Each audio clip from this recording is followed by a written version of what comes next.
Bienvenidos al estudio del Camino a Cristo, en la voz de Beatriz Gómez, desde Oaxaca, México.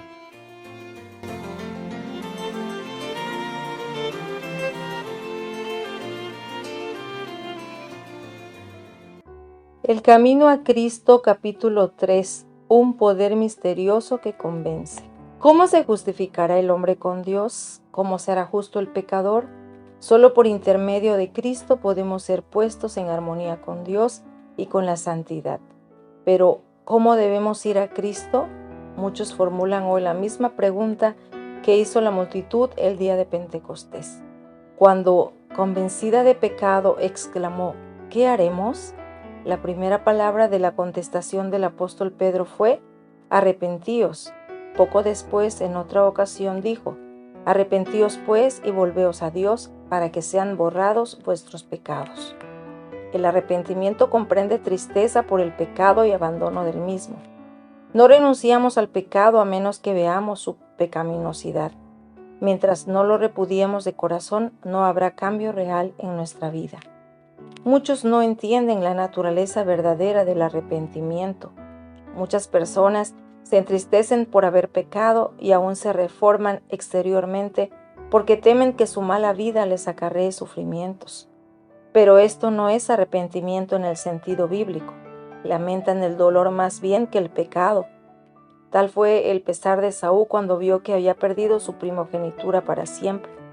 Balaam, aterrorizado por el ángel que estaba en su camino con la espada desenvainada, reconoció su culpa porque temía perder la vida, mas no experimentó un sincero arrepentimiento del pecado. No cambió de propósito ni aborreció el mal. Judas Iscariote, después de traicionar a su Señor, exclamó: he pecado entregando la sangre inocente. Esta confesión fue arrancada a su alma culpable por un tremendo sentimiento de condenación y una pavorosa expectación de juicio. Las consecuencias que habría de cosechar le llenaban de terror, pero no experimentó profundo quebrantamiento de corazón ni dolor en su alma por haber traicionado al Hijo Inmaculado de Dios y negado al Santo de Israel. Cuando el faraón de Egipto sufría bajo los juicios de Dios, reconocía su pecado a fin de escapar al castigo, pero volvía a desafiar al cielo tan pronto como cesaban las plagas. Todos los mencionados lamentaban los resultados del pecado, pero no experimentaban pesar por el pecado mismo. Pero cuando el corazón cede a la influencia del Espíritu de Dios, la conciencia se vivifica y el pecador discierne algo de la profundidad y santidad de la sagrada ley de Dios, fundamento de su gobierno en los cielos y en la tierra, la luz verdadera que alumbra a todo hombre que viene a este mundo.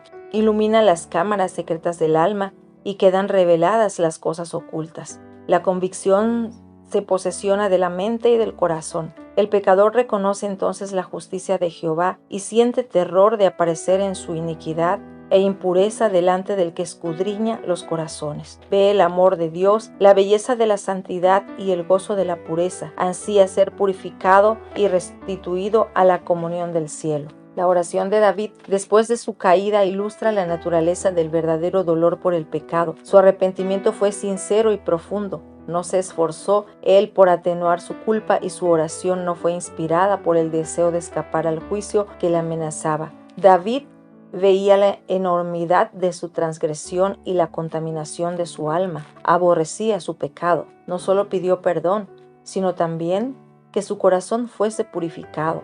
Anhelaba el gozo de la santidad y ser restituido a la armonía y comunión con Dios. Este era el lenguaje de su alma. Bienaventurado aquel cuya transgresión ha sido perdonada y cubierto su pecado. Bienaventurado el hombre a quien Jehová no atribuye la iniquidad y en cuyo espíritu no hay engaño. Apiádate de mí, oh Dios, conforme a tu misericordia. Conforme a la muchedumbre de tus piedades, borra mis transgresiones, porque yo reconozco mis transgresiones y mi pecado está siempre delante de mí. Purifícame con hisopo y seré limpio. Lávame y quedaré más blanco que la nieve. Crea en mí, oh Dios, un corazón limpio y renueva un espíritu recto dentro de mí. No me eches de tu presencia y no me quites tu Santo Espíritu. Restitúyeme el gozo de tu salvación y el espíritu de gracia me sustente. Líbrame del delito de sangre, oh Dios, el Dios de mi salvación. Cante mi lengua tu justicia. Sentir un arrepentimiento como este es algo que supera nuestro propio poder.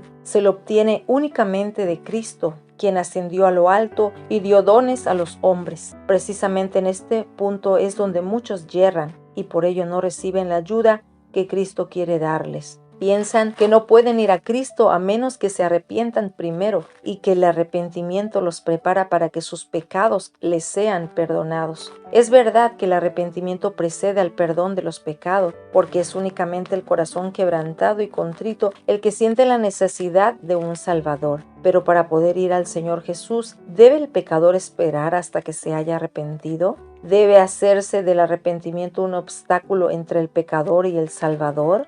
La Sagrada Escritura no enseña que el pecador debe arrepentirse antes de poder aceptar la invitación de Cristo. Venid a mí todos los que estáis cansados y agobiados, y yo os daré descanso. La virtud proveniente de Cristo es la que nos induce a un arrepentimiento genuino.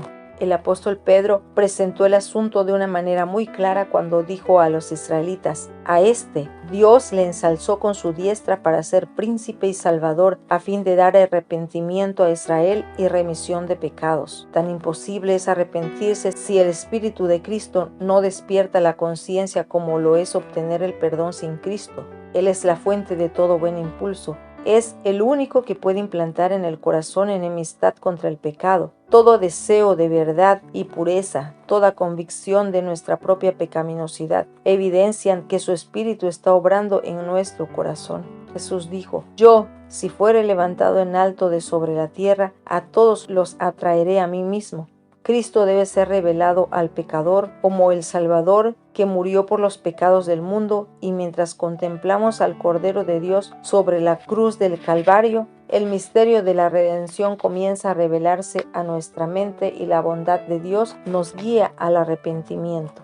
Al morir por los pecadores, Cristo manifestó un amor incomprensible, y a medida que el pecador lo contempla, este amor enternece el corazón, impresiona la mente e inspira contrición al alma. Es verdad que a veces los hombres se avergüenzan de sus caminos pecaminosos y abandonan algunos de sus malos hábitos antes de darse cuenta de que son atraídos a Cristo. Pero siempre que, animados de un sincero deseo de hacer el bien, hacen un esfuerzo por reformarse, es el poder de Cristo el que los está atrayendo. Una influencia de la cual no se dan cuenta obra sobre su alma, su conciencia se vivifica y su conducta externa se enmienda. Y cuando Cristo los induce a mirar su cruz y a contemplar a aquel que fue traspasado por sus pecados, el mandamiento se graba en su conciencia.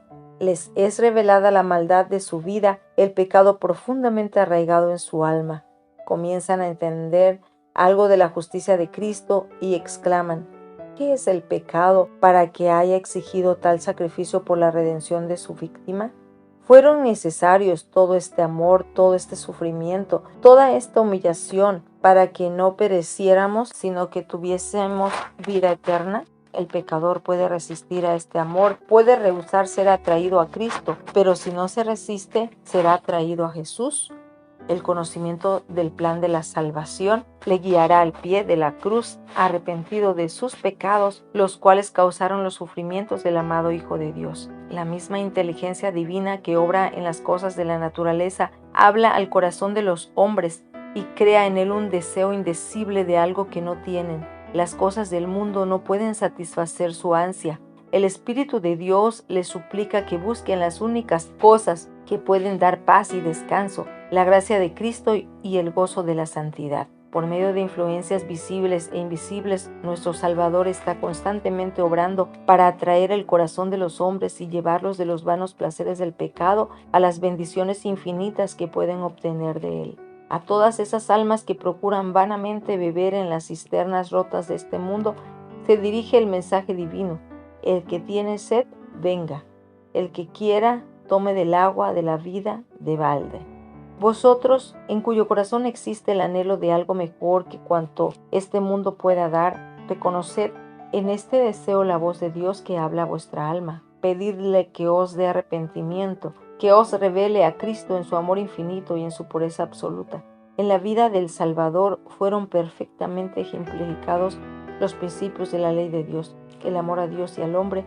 La benevolencia y el amor desinteresado fueron la vida de su alma. Cuando contemplamos al Redentor y su luz nos inunda, en cuando vemos la pecaminosidad de nuestro corazón.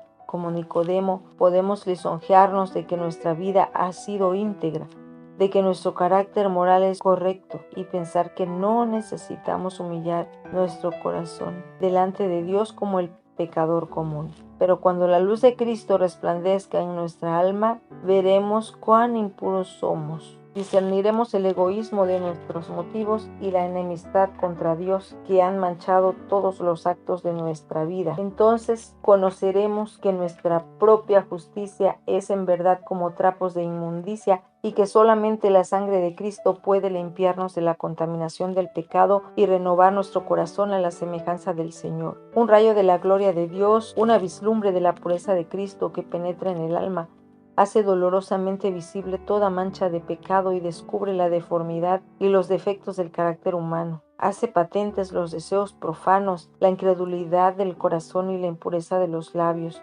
Los actos de deslealtad por los cuales el pecador anula la ley de Dios quedan expuestos a su vista y su espíritu se aflige y se oprime bajo la influencia escrutadora del Espíritu de Dios. En presencia del carácter puro y sin mancha de Cristo, el transgresor se aborrece a sí mismo. Cuando el profeta Daniel contempló la gloria que rodeaba al mensajero celestial que se le había enviado, se sintió abrumado por su propia debilidad e imperfección. Describiendo el efecto de la maravillosa escena, demudó en palidez de muerte y no retuve fuerza alguna. El alma, así conmovida, odiará su egoísmo y amor propio y mediante la justicia de Cristo buscará la pureza de corazón que armoniza con la ley de Dios y con el carácter de Cristo. El apóstol Pablo dice que en cuanto a justicia que haya en la ley, es decir, en lo referente a las obras externas, era irreprensible, pero cuando discernió el carácter espiritual de la ley, se reconoció pecador, juzgado por la letra de la ley como los hombres la aplican a la vida externa. Él se había abstenido de pecar, pero cuando miró en la profundidad de los santos preceptos y se vio como Dios le veía, se humilló profundamente y confesó así su culpabilidad. Y yo, aparte de la ley, vivía en un tiempo más. Cuando vino el mandamiento, revivió el pecado y yo morí. Cuando vio la naturaleza espiritual de la ley, se le mostró el pecado en todo su horror y su estimación propia se desvaneció. No todos los pecados son de igual magnitud delante de Dios. Hay diferencia de pecado a su juicio, como la hay a juicio de los hombres. Sin embargo, aunque este o aquel acto malo pueda parecer trivial a los ojos de los hombres, ningún pecado es pequeño a la vista de Dios. El juicio de los hombres es parcial e imperfecto, mas Dios ve todas las cosas como son realmente. Al borracho se le desprecia y se le dice que su pecado le excluirá del cielo, mientras que demasiado a menudo el orgullo, el egoísmo y la codicia no son reprendidos. Sin embargo, son pecados que ofenden en forma especial a Dios, porque contrarían la benevolencia de su carácter, ese amor abnegado que es la misma atmósfera del universo que no ha caído. El que comete alguno de los pecados más groseros puede avergonzarse y sentir su pobreza y necesidad de la gracia de Dios, pero el orgulloso no siente necesidad alguna y así cierra su corazón a Cristo y se priva de las infinitas bendiciones que Él vino a derramar. El pobre publicano que oraba diciendo: Dios, ten misericordia de mi pecador, se consideraba como un hombre muy malvado y así le veían los demás, pero él sentía su necesidad y con su carga de pecado y vergüenza se presentó a Dios e imploró su misericordia. Su corazón estaba abierto para que el Espíritu de Dios hiciese en él su obra de gracia y le libertase del poder del pecado. La oración jactanciosa y presuntuosa del fariseo demostró que su corazón estaba cerrado a la influencia del Espíritu Santo. Por estar lejos de Dios, no tenía idea de su propia corrupción, que contrastaba con la perfección de la santidad divina. No sentía necesidad alguna y nada recibió. Si percibís vuestra condición pecaminosa, no aguardéis hasta haceros mejores a vosotros mismos. ¿Cuántos hay que piensan que no son bastante buenos para ir a Cristo? ¿Esperáis haceros mejores por vuestros propios esfuerzos? ¿Mudará el negro su pellejo y el leopardo sus manchas? Así también podréis vosotros hacer bien, estando habituados a hacer el mal. Únicamente en Dios hay ayuda para nosotros. No debemos permanecer en espera de persuasiones más fuertes, de mejores oportunidades. o de tener un carácter más santo. Nada podemos hacer por nosotros mismos. Debemos ir a Cristo tales y como somos. Pero nadie se engaña a sí mismo pensando que Dios, en su grande amor y misericordia, salvará aún a los que rechazan su gracia. La excesiva corrupción del pecado puede medirse tan solo a la luz de la cruz. Cuando los hombres insisten en que Dios es demasiado bueno para desechar el pecado, miren al Calvario. Si Cristo cargó con la culpa del desobediente y sufrió en lugar del pecador, fue porque no había otra manera en que el hombre pudiese salvarse, porque sin ese sacrificio era imposible que la familia humana escapase del poder contaminador del pecado y fuese restituida a la comunión con seres santos. Era imposible que volviese a participar de la vida espiritual, el amor, los sufrimientos y la muerte del Hijo de Dios. Todo atestigua la terrible enormidad del pecado y prueba que no hay modo de escapar de su poder ni esperanza de una vida superior, sino mediante la sumisión del alma a Cristo. Algunas veces los impenitentes se excusan diciendo de los que profesan ser cristianos: soy tan bueno como ellos. No son más abnegados, sobrios ni circunspectos en su conducta que yo. Les gustan los placeres y la complacencia propia tanto como a mí. Así hacen de las faltas ajenas una excusa para descuidar su deber. Pero los pecados y las faltas de otros no disculpan a nadie, porque el Señor no nos ha dado un modelo humano sujeto a errar. El Inmaculado Hijo de Dios es quien nos ha sido dado como ejemplo, y los que se quejan de la mala conducta de quienes profesan ser creyentes deberían presentar una vida mejor y ejemplos más nobles. Si tienen un concepto tan alto de lo que un cristiano debe ser, ¿no es su pecado tanto mayor? Saben lo que es correcto y sin embargo rehúsan hacerlo. Tened cuidado con las dilaciones. No posterguéis la obra de abandonar vuestros pecados y buscar la pureza de corazón por medio del Señor Jesús. En esto es donde miles y miles han errado a costa de su perdición eterna. No insistiré aquí en la brevedad e incertidumbre de la vida, pero se corre un terrible peligro que no se comprende lo suficiente cuando se posterga el acto de ceder a la voz suplicante del Santo Espíritu de Dios y se prefiere vivir en el pecado, porque tal demora consiste realmente en esto. No se puede continuar en el pecado, por pequeño que se lo considere, sin correr el riesgo de una pérdida infinita. Lo que no venzamos nos vencerá a nosotros y nos destruirá. Adán y Eva se convencieron de que un acto tan infinito como el de comer la fruta prohibida no podrían resultar consecuencias tan terribles como las que Dios había anunciado. Pero ese acto pequeño era una transgresión de la ley santa e inmutable de Dios y separó de éste al hombre y abrió las compuertas por las cuales se volcaron sobre nuestro mundo la muerte y desgracia innumerables. Y como consecuencia de la desobediencia del hombre, siglo tras siglo, ha subido de nuestra tierra un continuo lamento de aflicción y aún a la creación gime bajo la carga terrible del dolor. El cielo mismo ha sentido efectos de la rebelión del hombre contra Dios. El Calvario se destaca como un recuerdo del sacrificio asombroso que se requirió para expiar la transgresión de la ley divina. No consideremos, pues, el pecado como cosa trivial. Toda transgresión, todo descuido o rechazamiento de la gracia de Cristo obra indirectamente sobre nosotros. Endurece el corazón, deprava la voluntad, entorpece el entendimiento y no solo os vuelve menos inclinados a ceder, sino también menos capaces de oír las tiernas súplicas del Espíritu de Dios. Muchos están apaciguando su conciencia inquieta con el pensamiento de que pueden cambiar su mala conducta cuando quieran, de que pueden tratar con ligereza las invitaciones de la misericordia y sin embargo seguir sintiendo las impresiones de ella. Piensan que después de menospreciar al Espíritu de gracia, después de echar su influencia del lado de Satanás, en un momento de extrema necesidad, pueden cambiar su modo de proceder, pero esto no se logra tan fácilmente. La experiencia y la educación de una vida entera han amoldado de tal manera el carácter que pocos desean después recibir la imagen de Jesús. Un solo rasgo malo en el carácter, un solo deseo pecaminoso, persistente, albergado, neutraliza con el tiempo todo el poder del Evangelio. Cada vez que uno cede al pecado se fortalece la aversión del alma hacia Dios. El hombre que manifiesta un descreído atrevimiento o una estólida indiferencia hacia la verdad no está sino cegando la cosecha de su propia siembra. En toda la Escritura no hay amonestación más terrible contra el hábito de jugar con el mal que estas palabras del sabio. Prenderán al impío sus propias iniquidades. Cristo está listo para libertarnos del pecado, pero no fuerza la voluntad, y si ésta, por la persistencia en la transgresión, se inclina por completo al mal y no deseamos ser libres ni queremos aceptar la gracia de Cristo, ¿qué más puede Él hacer?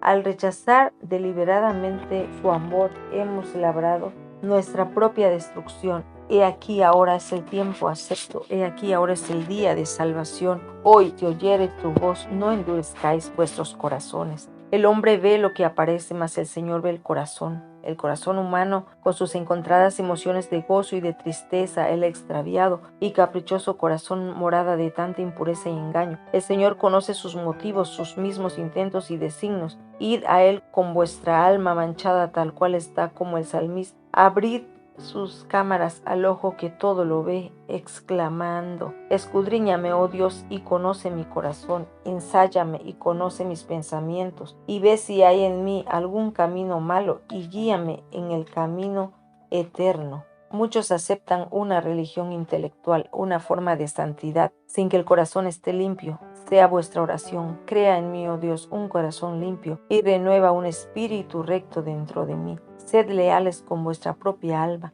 Sed tan diligentes, tan persistentes como lo seríais si vuestra vida mortal estuviese en peligro. Este es un asunto que debe decidirse entre Dios y vuestra alma, y es una decisión para la eternidad, una esperanza supuesta, que no sea más que esto, llegará a ser vuestra ruina. Estudiad la palabra de Dios con oración. Ella os presenta en la ley de Dios y en la vida de Cristo los grandes principios de la santidad, sin la cual nadie verá al Señor. Convence de pecado, revela plenamente el camino de la salvación. Prestadle atención como a la voz de Dios hablando a vuestra alma. Cuando veáis la enormidad del pecado, cuando os veáis como sois en realidad, no os entreguéis a la desesperación, pues a los pecadores es a quienes Cristo vino a salvar. No tenemos que reconciliar a Dios con nosotros, sino que, oh maravilloso amor, Dios estaba en Cristo reconciliando consigo mismo al mundo. Por su tierno amor está trayendo así los corazones de sus hijos errantes. Ningún padre según la carne podría ser tan paciente con las faltas y los yerros de sus hijos como lo es Dios con aquellos a quienes trata de salvar. Nadie podría arguir más tiernamente con el pecador. Jamás anunciaron los labios humanos invitaciones más tiernas que las dirigidas por él al extraviado. Todas sus promesas, sus amonestaciones no son sino la expresión de su amor inefable. Cuando Satanás acude a decirte que eres un gran pecador, alza los ojos a tu Redentor y habla de sus méritos. Lo que te ayudará será mirar su luz. Reconoce tu pecado, pero di al enemigo que Cristo Jesús vino al mundo para salvar a los pecadores y que puedes ser salvo por su incomparable amor. El Señor Jesús hizo una pregunta a Simón con respecto a dos deudores. El primero debía a su Señor una suma pequeña y el otro una muy grande, pero él perdonó a ambos, y Cristo preguntó a Simón: ¿cuál deudor amaría más a su Señor? Simón contestó: aquel a quien más perdonó. Hemos sido grandes deudores, pero Cristo murió para que fuésemos perdonados. Los méritos de su sacrificio son suficientes para presentarlos al Padre en nuestro favor. Aquellos a quienes ha perdonado más le amarán más y estarán más cerca de su trono para alabarle por su grande amor y su sacrificio infinito. Cuanto más plenamente comprendemos el amor de Dios, mejor nos percatamos de la pecaminosidad del pecado. Cuando vemos cuán larga es la cadena que se nos arrojó para rescatarnos, cuando entendemos algo del sacrificio infinito que Cristo hizo en nuestro favor, nuestro corazón se derrite de ternura y contrición. Gracias por acompañarnos. Te invitamos a continuar en el próximo capítulo de El Camino a Cristo. Dios te bendiga.